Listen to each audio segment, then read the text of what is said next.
Di dalam kaitan dengan bansos, semua sudah memaklumi. Daftar penerima bantuan sosial baik PKH dan BPNT berubah daftar penerimanya tiap 3 bulan.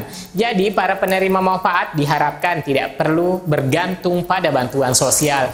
Namun pun demikian, Kementerian Sosial menyiapkan bantuan pemberdayaan agar keluarga penerima manfaat dapat mandiri dan lepas dari bantuan sosial. Nah, lantas bagaimanakah ciri-ciri yang mendapatkan bantuan sosial di tahap ketiga? Simak informasi lengkapnya, saya akan segera menginformasikan kepada teman-teman semua setelah intro singkat berikut ini.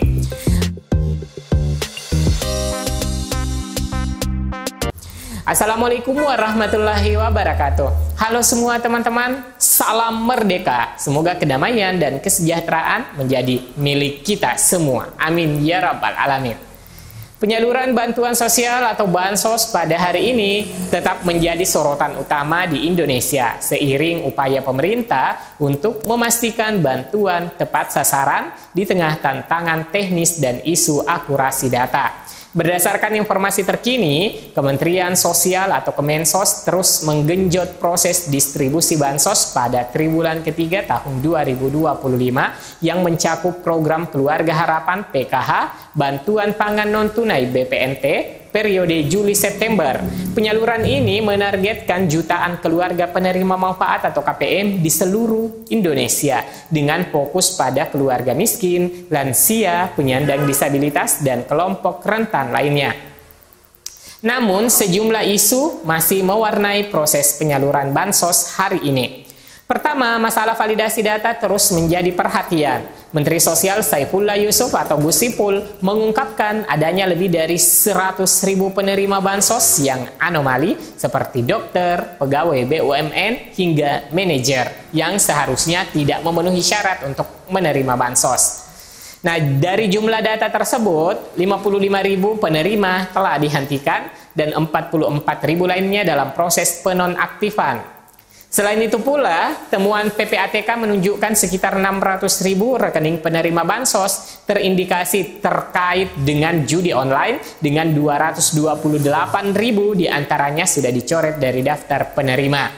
Kemudian, informasi mengenai bantuan sosial yang akan berubah setiap 3 bulan adalah sebagai bagian dari upaya pemerintah untuk memastikan penyaluran bansos tepat sasaran. Proses pembaruan ini dilakukan melalui evaluasi data penerima yang melibatkan verifikasi kondisi sosial ekonomi seperti pendapatan, status pekerjaan, dan jumlah tanggungan keluarga. Perubahan ini bertujuan untuk menyesuaikan bantuan dengan kebutuhan aktual masyarakat. Memastikan bahwa bantuan sosial atau bansos diberikan kepada mereka yang betul-betul membutuhkan. Serta juga mengakomodasi perubahan status ekonomi atau demografi. Dalam rangka memastikan penyaluran bantuan sosial atau bansos tepat sasaran, Badan Pusat Statistik atau BPS dan juga Kementerian Sosial, Kemensos, bahu-membahu untuk melakukan pemutakhiran data penerima bantuan sosial setiap 3 bulan sekali. Kolaborasi ini bertujuan untuk memperbaharui data Tunggal Sosial Ekonomi Nasional atau DTSEN agar mencerminkan kondisi terkini masyarakat seperti perubahan pendapatan, status pekerjaan, jumlah tanggungan keluarga, atau dampak bencana. Nah, pada penyaluran bantuan sosial PKH dan BPNT pada tahap 3 untuk periode Juli-September 2025, ciri-ciri penerima bansos mencakup kondisi ekonomi terbatas. Penerima umumnya itu berasal dari keluarga dengan pendapatan di bawah garis kemiskinan atau tidak memiliki sumber penghasilan tetap seperti pekerja informal, buruh harian, atau keluarga yang berdampak krisis ekonomi. Dengan tingkatan desil pada DTSEN berada pada rentang desil 1 hingga desil 4. Kemudian ciri kedua termasuk dalam kategori rentan, lansia, penyandang disabilitas, anak yatim piatu, atau keluarga dengan balita yang mengalami risiko stunting sering menjadi prioritas. Ciri ketiga itu memiliki kondisi khusus seperti adanya anggota keluarga yang menyandang ODGJ, orang yang mengalami gangguan kejiwaan, maupun keluarga yang terkena dampak bencana alam. Juga kehilangan mata pencaharian atau menghadapi kebutuhan yang mendesak lainnya. Di tahap ini dapat dipertimbangkan sebagai penerima prioritas. Nah, untuk memastikan ciri-ciri yang dimiliki oleh KPM sebagai sasaran penerima bansos, maka diperlukan verifikasi lapangan.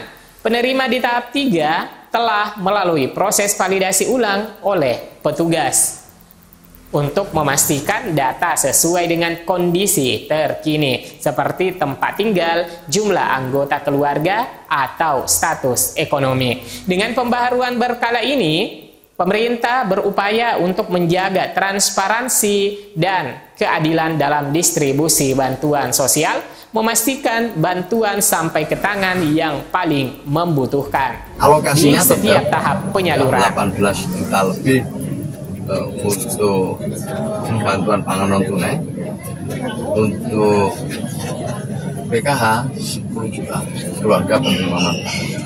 Alokasinya enggak berubah. PBI untuk 96 juta penerima manfaat.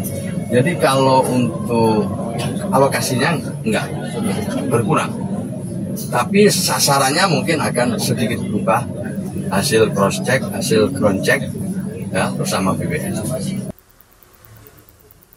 Pemutakhiran data DTSCN dilakukan tiap triwulan dan mempengaruhi daftar penerima bansos reguler seperti BPNT dan PKH. Gus Ipul mengatakan, boleh kami memasukkan data, tetapi yang verifikasi dan menetapkan desil 1, 2, 3, dan 4 itu adalah BPS. Kami tugasnya hanya menyalurkan. Masyarakat juga dapat mengajukan usulan atau sanggahan lewat aplikasi cek bansos dengan hasil validasi diumumkan sebelum jadwal penyaluran berikutnya. Menteri Sosial Saifullah Yusuf atau Gus Ipul menegaskan penyaluran bansos saat ini mengacu pada data Tunggal Sosial Ekonomi Nasional atau DTSCN yang dikelola Badan Pusat Statistik atau BPS agar lebih tepat sasaran. Hasilnya saat ini telah banyak penerima bantuan sosial yang tidak lagi lolos verifikasi dikarenakan tidak memenuhi persyaratan. Mereka langsung digantikan oleh penerima baru yang lebih layak dan lebih berhak.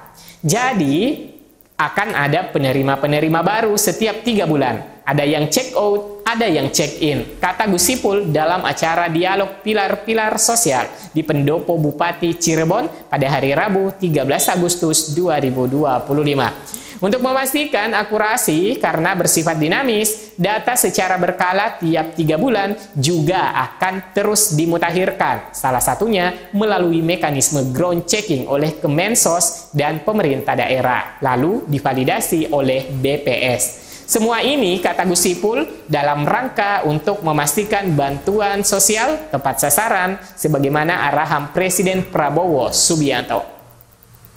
Strategi Bapak Presiden adalah menjadikan data-data yang ada di setiap kementerian itu diverifikasi ulang oleh BPS.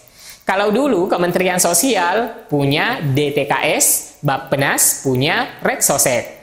Banyak data tersebar di kementerian dan lembaga, urai Gus Ipul, yang menegaskan sesuai dengan instruksi Presiden nomor 4 tahun 2025 tentang DTSCN, semua kementerian dilarang mengelola data sendiri. Data dikonsolidasikan di BPS lalu divalidasi menjadi data tunggal. Kebijakan ini selanjutnya mengakhiri praktik lama Kementerian Sosial yang mengolah sekaligus menyalurkan bansos berdasarkan data internal.